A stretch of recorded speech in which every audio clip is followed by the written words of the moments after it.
ఆంధ్రప్రదేశ్ ముఖ్యమంత్రిగా నాలుగోసారి బాధ్యతలు స్వీకరించిన నారా చంద్రబాబు నాయుడు ఇటీవల తెలంగాణ పర్యటనలో తెలంగాణలో కూడా తెలుగుదేశం పార్టీ పూర్వ వైభవాన్ని తీసుకొస్తామని, పార్టీ బలోపేతం మీద దృష్టి సారిస్తామని చెప్పి తెలంగాణ తెలుగు తమ్ముళ్లలో నూతన ఉత్సాహాన్ని నింపారు.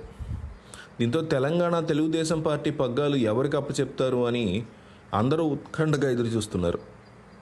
గతంలో తెలంగాణ టీడీపీ అధ్యక్షులుగా ఉన్న ఎల్ రమణ బీఆర్ఎస్ పార్టీలో చేరి ఎమ్మెల్సీగా ఎన్నికయ్యారు. మరో మాజీ అధ్యక్షుడు బక్కని నరసింహులు పార్టీలోనే ఉన్నా స్తబ్దుగా ఉన్నారు. ఇంకో మాజీ అధ్యక్షుడు కాసాని జ్ఞానేశ్వర్ తన గత ఎన్నికలకు ముందు బీఆర్ఎస్ పార్టీలో చేరి ఇటీవల లోక్సభ ఎన్నికల్లో చేవెళ్ల ఎంపీగా పోటీ చేసి ఓడిపోయారు. తెలంగాణలో జరిగిన శాసనసభ ఎన్నికల్లో టీడీపీ పోటీకి దూరంగా ఉండడంతో ఇక్కడ పార్టీ శ్రేణులు, అభిమానులు గత ఎన్నికల్లో కాంగ్రెస్ పార్టీకి అనుకూలంగా పనిచేశారు.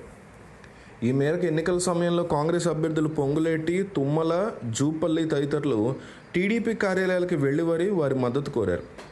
ఎన్నికల్లో గెలిచిన మంత్రులయ్యాక పొంగులేటి, తుమ్మలలు ఖమ్మం టీడీపీ కార్యాలయానికి వెళ్లి కృతజ్ఞతలు తెలపడమే కాకుండా ఇటీవల ఏపీలో టీడీపీ కూటమి ఘన విజయాన్ని కూడా అక్కడికి వెళ్లి సెలబ్రేట్ చేసుకోవడం విశేషం.